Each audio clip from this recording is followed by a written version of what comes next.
बच्चों ने बहुत अच्छा स्पीच दिया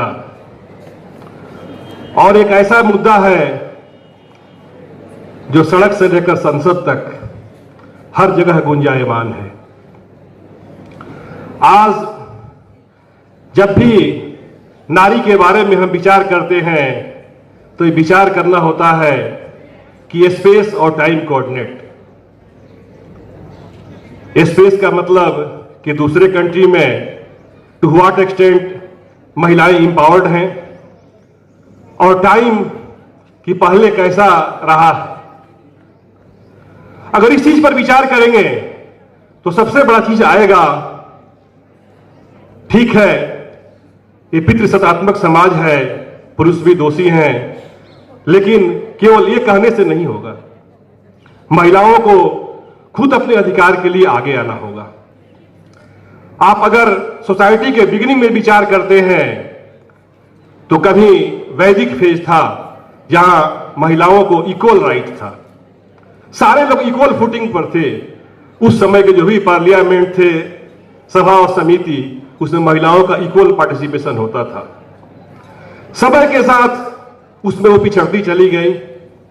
आगे चल करके देखते हो कि कालिदास के नाटकों में देखोगे, अभिज्ञान शाकुंतलम है और सारे नाटक है, कि उस समय विद्वानों की भाषा संस्कृत है और आम आदमी प्राकृत बोलता है।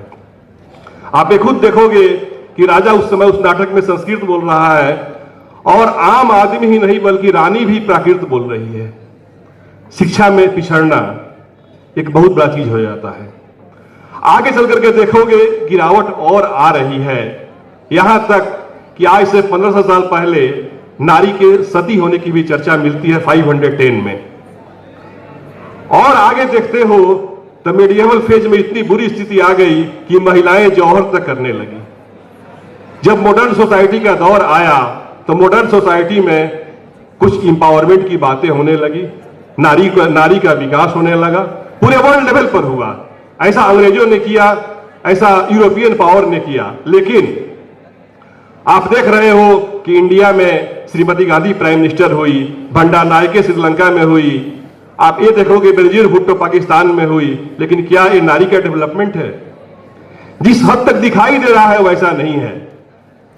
1783 में अमेरिका आजाद हुआ, वहां को यूएस में आज तक कोई फीमेल प्रेसिडेंट नहीं हुआ।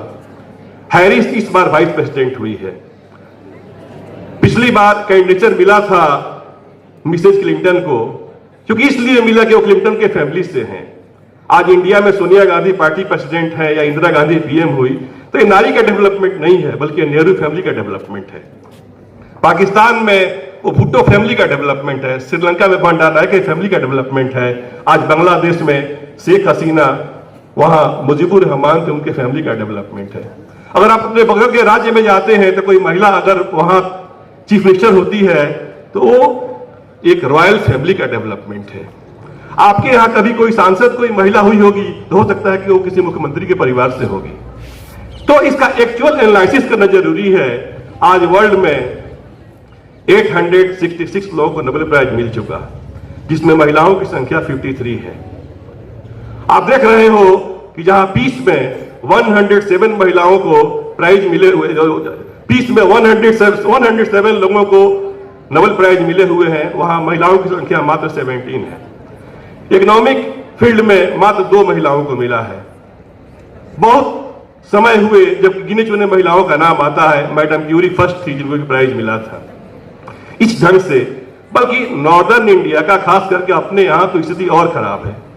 इसमें खास करके देखोगे आप तो यहां की सेक्स रेशियो भी काफी नीचे है, बल्कि इंडिया का अभी 943 है, पिछले सेंसस में 903 था। हरियाणा में कुछ डेवलपमेंट हुआ है जहां 861 था, पिछले सेंसस में आया 877 हुआ। इसलिए अभी भी बहुत प्रयास करना है। आप देखोगे पार्लियामेंट में तो जहां पिछले लोकसभा में 62 फीमेल थी, अभी 78 हुई है। स्कैंडिनेवियन कंट्री में नॉर्वे, फिनलैंड, हेलसिंकी सारे कंट्री हैं, वहां लगभग 50% के बराबर है संख्या। लेकिन जब आधे पॉपुलेशन को आप कंस्टिट्यूट करते हो तो संख्या आधी होनी चाहिए, और इसके लिए खुद आपको आगे आना होगा। शिक्षा के क्षेत्र में आगे बढ़ना पड़ेगा। हाँ, कुछ जगह है जैसे कि मान लो कि फिल्म इंडस्ट्री है और सारे चीज है, इन चीजों में फीमेल आगे हैं, नारी आगे है, महिलाएं आगे हैं, लेकिन अभी इतना ही से काम नहीं चलेगा। जॉब में भी देखो कि इंडिया में काफी कम परसेंटेज है, इससे अच्छा परसेंटेज चाइना में है। हालांकि चाइना में भी मेल और फीमेल के बीच जो गैप है वो बढ़ा है। इधर लिबरल दौर में और गैप बढ़ा है, क्योंकि मेल को लोग अधिक इफिशिएंट मान करके अधिक लोग एम्प्लॉयमेंट दे रहे हैं। लिबरलाइजेशन का ये भी एक ड्रॉबैक है। तो इन चीजों का ख्याल रखना होगा। अभी देखो कि संसद में वीमेन को रिजर्वेशन देने की बात हो रही है, लेकिन एक वहां देने से क्वालिटी में गिरावट आती है। सबसे पहले निचले स्तर पर देना होगा, फिर उससे राज्य के स्तर पर देना होगा, देन ग्रेजुअली आगे बढ़ना होगा। नहीं होगा तो इससे क्वालिटी में गिरावट आएगा। मैं जैसे आप देखोगे आधुनिक युग का लिटरेचर है अस्तित्ववाद वेस्ट का लिटरेचर है। इंडिया में भी अगेन ने इसको किया। जयापाल सार्त्र का नाम आता है, साइमन डी बोवार का नाम आता है, नित्शे का नाम आता है। नित्शे अनिश्वरवादी लाइन का था और वह मार्केट में दिन में लालटेन लेकर घूमता था। लोग पूछते हुए क्या कर रहे हो, तो कहता था कि मैं ईश्वर को ढूंढ रहा हूं, ईश्वर मर चुका है। जब नित्शे ने कहा कि ईश्वर मर चुका है तो सार्त्र ने कहा कि उसका मर जाना ही अच्छा है। इसको हम आपके कंटेक्स्ट में रिलेट करते हैं, चाहे वो कोई हो, नारी हो या पुरुष हो। जब हम चाहे वो बच्चे ही हो, फर्स्ट करेंगे तो हम करेंगे और फिर लोगों ने भाग्य ने साथ नहीं दिया। इसलिए स्वयं अपने आप को आगे आना होगा। रॉबर्ट फर्स्ट ने जो लाइन कही थी कि miles to go before I sleep, मैं उसी को हिंदी में कहना चाहता हूं कि सुंदर बन है बहुत घनेरे, छाव यहाँ की छलना है, अरे पथिक विश्राम कहाँ, अभी बहुत दूर चलना है, अभी बहुत दूर चलना है। इन्हीं शब्दों के साथ thank you, have a nice day.